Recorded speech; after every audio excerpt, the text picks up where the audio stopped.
Mulheres que correm com os lobos. A natureza dual das mulheres. Com os contos folclóricos, assim como com os sonhos, podemos interpretar seu conteúdo em termos subjetivos, em que todos os símbolos retraíam aspectos da psique de uma única pessoa, mas também podemos compreendê-los em termos objetivos, na medida em que estejam associados a condições e relações no mundo exterior. Examinaremos aqui o conto de Manaui, mas sob o aspecto do relacionamento entre uma mulher e seu parceiro, tendo em mente que, muitas vezes, como é por fora, é como é por dentro. A história decifra um segredo antiquíssimo das mulheres, que é o seguinte: para conquistar o coração de uma mulher selvagem, seu parceiro deve entender profundamente sua dualidade natural. Embora pudéssemos, em termos etnológicos, encarar as duas mulheres na história como noivas numa cultura polígama, a partir de uma perspectiva arquetípica, essa história fala do mistério de duas poderosas forças femininas numa única mulher. A história de Manaui contém todos os fatos essenciais para a intimidade com a mulher selvagem. Manaui, através de seu cão fiel, adivinha os dois nomes, as duas naturezas do feminino. Ele não sairá vencedor a não ser que resolva o mistério. E precisa usar seu próprio self instintivo, o self cão, para conseguir o que deseja. Qualquer um que seja íntimo de uma mulher selvagem está de fato na presença de duas mulheres. Um ser exterior e uma criatura interior. Um que habita o mundo terreno e outro que vive num mundo não tão visível.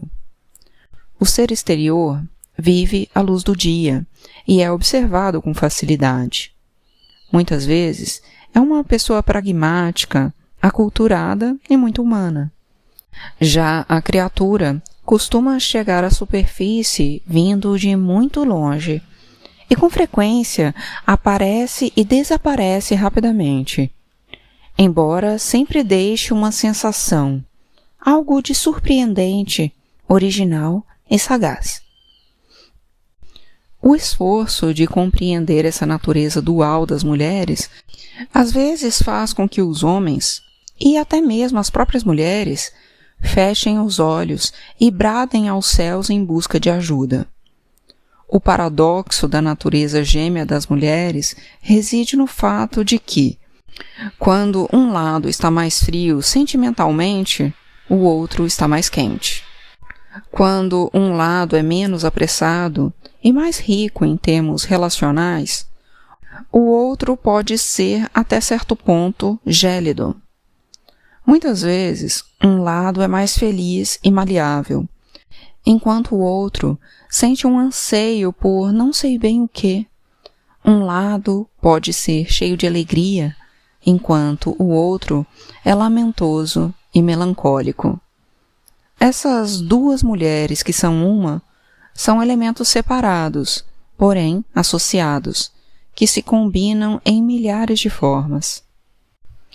A força de ser dois. Embora cada lado da natureza de uma mulher represente uma entidade separada, com funções diferentes e capacidade de discernimento, eles devem, à semelhança do cérebro com seu corpus callosum, ter um conhecimento ou uma tradução um do outro e, portanto, funcionar como um todo. Se a mulher esconde um dos lados ou privilegia um dos lados em demasia, ela tem uma vida desequilibrada que não lhe permite acesso ao seu pleno poder. Isso não é bom. É necessário desenvolver os dois lados. Há muito o que aprender acerca da força de ser dois enquanto examinamos o símbolo dos gêmeos. No mundo inteiro, desde tempos remotos, considerou-se que os gêmeos fossem dotados de poderes sobrenaturais. Em algumas culturas, existe toda uma disciplina dedicada ao equilíbrio da natureza dos gêmeos, pois eles são considerados como duas entidades que compartilham uma alma. Mesmo após a morte, os gêmeos recebem alimento, a atenção de conversas, presentes e sacrifícios. Em diversas comunidades africanas e do Caribe, diz-se que o símbolo das irmãs gêmeas possui juju, a energia mística da alma. Portanto, exige-se que as gêmeas recebam cuidados impecáveis para que não recaia um mau agouro sobre toda a comunidade. Uma precaução da religião de voodoos do Haiti exige que as gêmeas sempre recebam exatamente as mesmas porções de alimento para que, assim, seja sumariamente eliminada a possibilidade de inveja entre as duas. Ainda mais, no entanto, para impedir que uma delas definhe, pois, se uma morrer, a outra também morrerá, e os benefícios espirituais que elas proporcionam à comunidade estarão perdidos.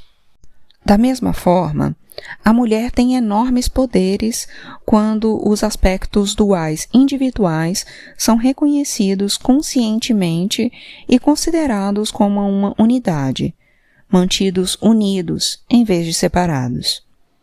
O poder de ser dois é muito forte, e nenhum dos dois lados deve ser negligenciado.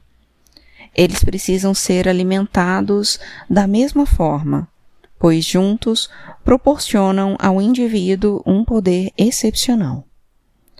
Ouvi uma vez uma história de um velho afro-americano no Centro-Sul. Ele surgiu de um beco quando eu me encontrava sentada em meio às pichações de um parque no centro da cidade. Algumas pessoas diriam que ele era maluco, pois falava com todos e com qualquer um. Ele arrastava os pés e mantinha um dedo em riste como se quisesse verificar a direção do vento. Os quentistas reconhecem que essas pessoas teriam sido tocadas pelos deuses, e nós as chamamos de El Bulto, a trouxa, porque eles carregam um certo tipo de mercadoria e a exibem para quem quiser olhar. Esse El Bulto, especialmente simpático, me deu uma história a respeito da transmissão ancestral. Ele intitulou a história de Um pauzinho, dois pauzinho. Esse é o costume dos antigos reis africanos, sussurrou. Na história, um velho está à morte e chama a família para perto de si. Ele dá um pauzinho curto e resistente a cada um dos seus muito rebentos, esposas e parentes. Quebrem o pauzinho, determina ele. Com algum esforço, todos conseguem quebrar seus pauzinhos ao meio. É isso o que acontece quando uma pessoa está só e sem ninguém. Ela pode ser quebrada com facilidade. Em seguida, o velho dá a cada parente mais um pauzinho. É assim que eu gostaria que vocês vivessem depois que eu me for. Juntem seus pauzinhos em feixes de 2 ou 3. Agora partam esses feixes ao meio. Ninguém consegue quebrar os pauzinhos quando eles estão em feixes de 2 ou mais. O velho sorri. Temos força quando nos juntamos a outra pessoa. Quando estamos juntos, não podemos ser quebrados. Da mesma forma, quando os dois lados da natureza dual são mantidos juntos no consciente, eles têm um poder tremendo e não podem ser fragmentados. É essa a natureza da dualidade psíquica, das gêmeas, dos dois aspectos da personalidade feminina. Sozinho, o self mais civilizado vive bem, mas sente uma certa solidão. Sozinho, o self selvagem também vive bem, mas anseia pelo relacionamento com o outro. A perda dos poderes psicológicos, emocionais e espirituais das mulheres tem como origem a separação dessas duas naturezas, e a simulação de que uma delas não mais existia. Essa história pode ser interpretada como um relato sobre a dualidade masculina, assim como sobre a feminina. O homem Manaui tem sua própria natureza dual, o lado humano e o lado cachorro. A sua natureza humana, embora simpática e carinhosa, não lhe basta para ter sucesso na corte. E a sua natureza canina, seu lado instintivo, que tem a capacidade de se esgueirar até perto das mulheres selvagens e, com sua audição aguçada, ouvir seus nomes. É o self-cão que aprende a superar as seduções superficiais e a reter os conhecimentos mais importantes. É a natureza canina de Manaui que tem a tenacidade e a audição apurada, os instintos para se enfiar por baixo de paredes e para encontrar, perseguir e resgatar ideias valiosas. As forças masculinas podem incluir tipos de energia semelhantes à do Barba Azul ou ao do assassino Mr. Fox, e por esse motivo, tentam demolir a estrutura dual das mulheres. Esse tipo de pretendente não consegue tolerar a dualidade e procura a perfeição.